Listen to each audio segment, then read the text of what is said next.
On the morning of the 9th of April a familiar sound reaches them, the soft splash of urine against the outer boards, followed by a low whistle. One of the Polish prisoners who helped conceal them is signaling that the hide is still undiscovered. It is a small mercy, but it steadies them. The third day is the longest. The search parties still move through the area, but the urgency has begun to fray at the edges. Dogs pass again. Boots pass again. The two men remain motionless, counting the seconds in silence. Wetzler later recalled the time as nearly 80 hours.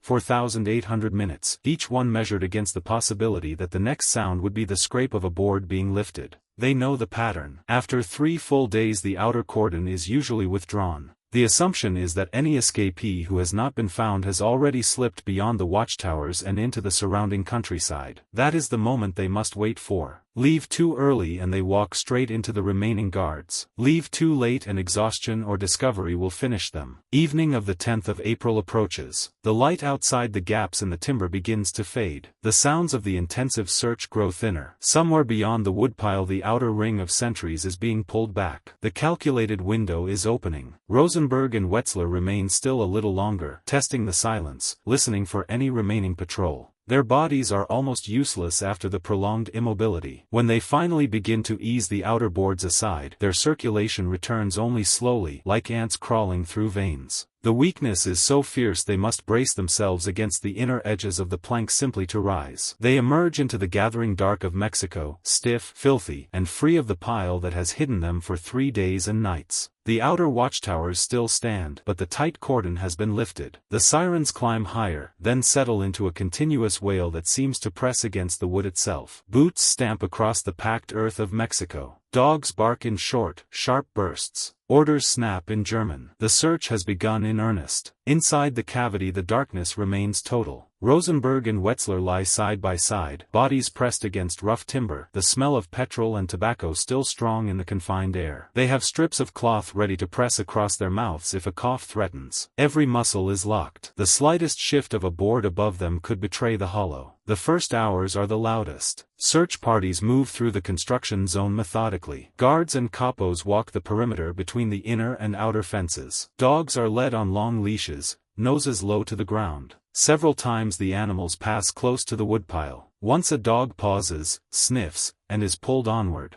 The tobacco and petrol hold. Night falls. The cold seeps in through the gaps between the planks. Rosenberg feels the stiffness beginning in his legs and shoulders. Wetzler lies utterly still beside him. Neither speaks. There is nothing to say that the other does not already know. They have both watched friends from their hometowns disappear into the gas chambers. They have both seen the selection process on the ramp, the lines of the living and the lines of the soon-to-be dead. They know what discovery means. By the second day the physical toll sharpens. Circulation slows. Limbs grow heavy and numb. Hunger is a dull pressure. Thirst is worse. The air inside the hollow grows stale. Outside, the search continues with the same intensity. Roll calls are repeated. The cordon of SS remains tight around both perimeters. The camp authorities will not relax until the full 3 days have passed. Rosenberg and Wetzler have chosen this moment deliberately. They are not simply running for their own lives. By early 1944 they have watched the camp prepare for something larger than anything yet seen. Transports from Hungary are expected. Nearly 800,000 Jews still live under the Horthy regime. The gas chambers and crematoria of Birkenau are being readied for them. The two Slovaks have decided that the outside world must know exactly how the system works, the ramp, the selection, the Zyklon B, the ovens, before the next wave arrives. They have studied the routines, the weak points, the construction zone that sits between the two fence lines. Earlier prisoners prepared this same hollow. For men hit here before, they were caught outside the camp but never revealed the method. Now Rosenberg and Wetzler take their place. The minutes crawl. Distant voices of the work details drift across the open ground. The clatter of tools. An occasional shout from a capo. Then the sound of men marching back toward the inner camp for the evening count. The Mexico detail is returning. Roll call is coming. They cannot move. They cannot speak. They can only listen and wait for the moment when the absence of two prisoners is noticed. When the sirens finally begin, the noise is long and rising, the signal that the search has started. Boots stamp across the packed earth. Dogs bark. Orders bark back. The intensive 3-day hunt has begun, and the two men lie motionless beneath the woodpile while the entire apparatus of Auschwitz turns its attention to finding them.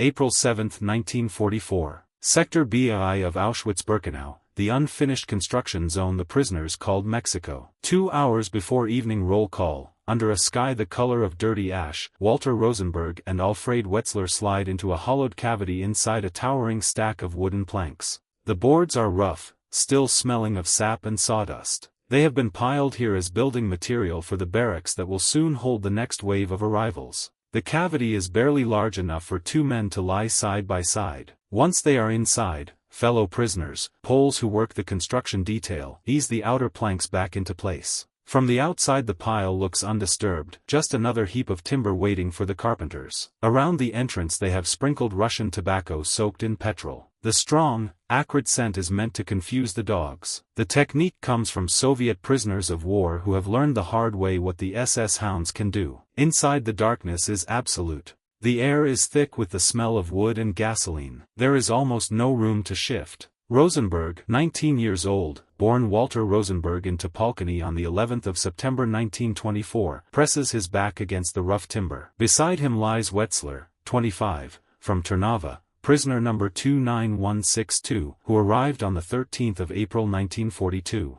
Rosenberg's own number is 44070. Both have already spent nearly 2 years inside the killing machine. They have prepared what little they can. Civilian clothes obtained through men who work sorting the belongings of the murdered. A few crusts of bread. No water. No light. They know the drill. When an escape is discovered the sirens will howl. The SS will throw a tight cordon around both the inner and outer perimeters. Dogs will sweep the ground for 3 full days. Only after that will the outer ring of guards usually be withdrawn, the assumption being that the missing men have already slipped beyond reach. Rosenberg and Wetzler move carefully past the line of towers, keeping low, using the uneven ground and scattered construction debris for cover.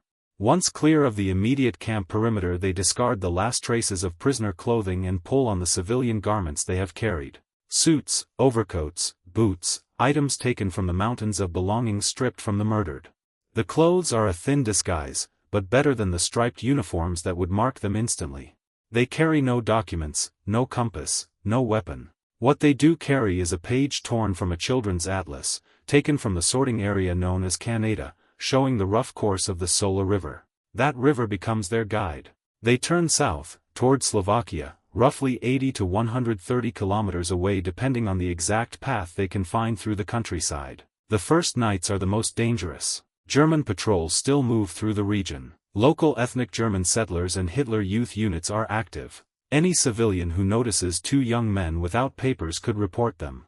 They walk mostly after dark, resting in ditches, under trees, or in the edges of forests during daylight. Hunger and thirst return quickly. Their legs, still recovering from 3 days of immobility, protest every kilometer.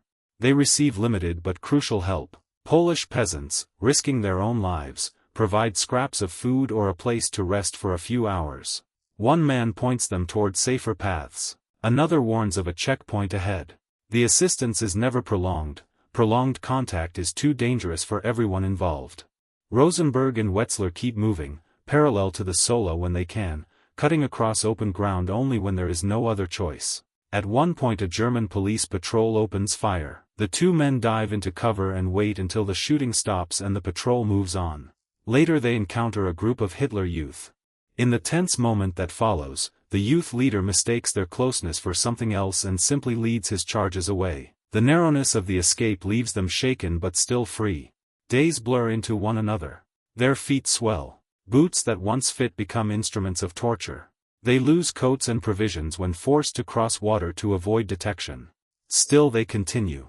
Every step takes them farther from the gas chambers and closer to the border that, if they can cross it, will place them among people who speak their language and may be willing to listen. On the morning of April 21, 1944, after nearly 2 weeks of walking, they cross into Slovakia near the village of Skalite. The border is not a clean line but a stretch of fields and woods between Polish and Slovak territory. Once across, they find temporary refuge with a farmer on the Slovak side. Exhausted, filthy, and half-starved, they have left Auschwitz behind. The flight is not over. Occupied Slovakia is still dangerous, but the first and hardest part is complete. From Skalite the path leads toward Katka and then to Zelina. There, among members of the Jewish community, the two men will finally begin the work they set out to do, turning everything they have seen and memorized into a document the outside world can no longer ignore. By April 25, 1944, Rosenberg and Wetzler are in Žilina. Local contacts bring them into the circle of the Slovak Jewish Council. The men who meet them are cautious. Two ragged strangers claiming to have walked out of Auschwitz with detailed knowledge of the gas chambers sound, at first, almost impossible. To test the truth of the account, the council representatives interview the escapees separately. The stories match in substance and in technical detail. They begin at once. Working in a quiet room, the two men dictate what they know. Wetzler takes the lead on the earlier sections, Rosenberg on the later ones. Together they shape the middle. Oskar Krasniansky of the Jewish Council acts as stenographer and translator, rendering the Slovak testimony into German even as the original is being composed. The work continues through the 25th, 26th, and into the 27th of April. By the time they finish, the document runs to roughly 30 to 40 pages. The report describes the layout of Auschwitz-I and Auschwitz-Birkenau with the precision of men who have walked the ground. It explains the selection process on the ramp, how arriving transports are divided, how the majority are sent immediately to the gas chambers while a smaller number are chosen for labor. It details the construction and operation of the crematoria and the gas chambers themselves, the use of Zyklon B, the capacity of the facilities, the disposal of bodies. It offers estimates of the numbers already murdered, drawn from camp records Rosenberg had access to in his work as a registrar and from the observations of other prisoners, including members of the Sonderkommando. The authors are careful to distinguish what they themselves witnessed from information gathered secondhand inside the camp. The power of the document lies in that combination, direct eyewitness knowledge married to carefully collected intelligence about the system as a whole. Maps and sketches of the camp are included from memory. The tone is factual, almost clinical. There is no rhetoric.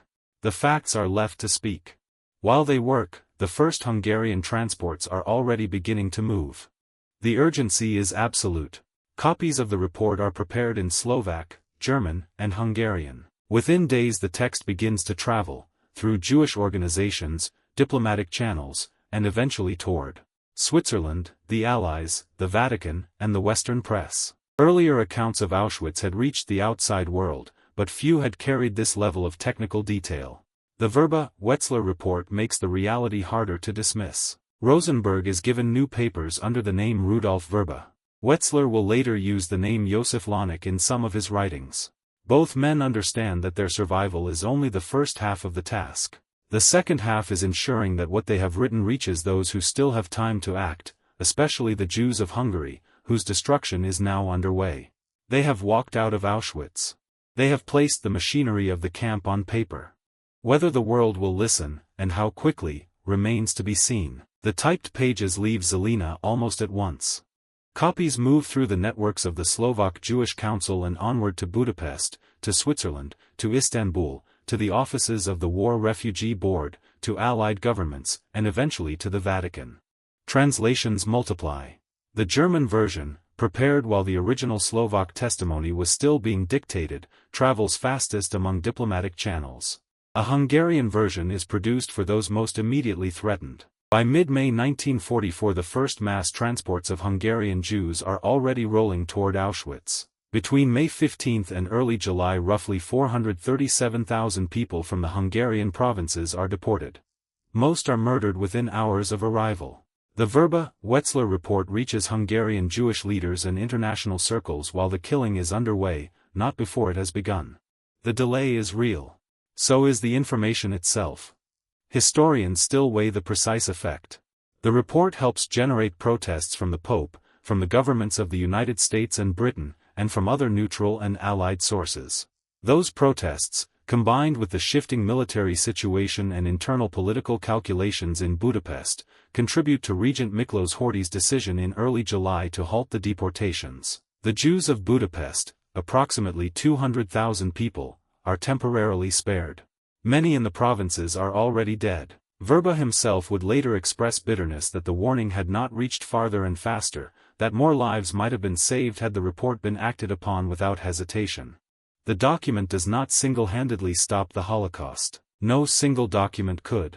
But it supplies technical detail that earlier accounts had lacked, the layout of the crematoria, the capacity of the gas chambers, the exact procedure of selection, the numbers already processed. In a world still capable of doubting the scale of industrial murder, the report makes denial more difficult.